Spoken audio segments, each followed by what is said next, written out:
ছিলাম তোমাদের সাথে খাওয়ার ভিডিও শেয়ার করব। তো দেখো, ফার্স্ট ডে সকালে ব্রেকফাস্টে ছিল লুচি ঘুগনি, দুপুরে ছিল ভাত ডাল আলু পোস্ত আলু ঝুরি ভাজা, আর তার সাথে কাতলা কালিয়া। মাছটা খুব ফ্রেশ ছিল, খুব ভালো ছিল খেতে।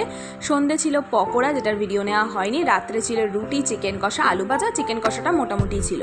পরদিন সকালে দিয়েছিল চা বিস্কিট, আর টিফিনে ছিল হচ্ছে ব্রেড অমলেট, যেটারও ভিডিও নিতে আমি পারিনি বেরোনোর তাড়াতে।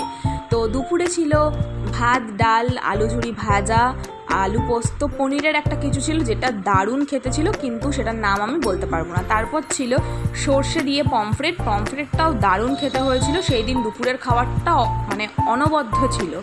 তার সাথে ছিল পাঁপড় ভাজা, খুব শুকনো, একদম তেল তেল কিছু ছিল না, যাই হোক সেঁকা হয়তো।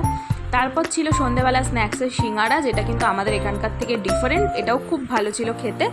আর রাত্রের ডিনারে ছিল কিন্তু রাইস আর চিকেন কষা, এটা আমার মোটামুটি লেগেছে।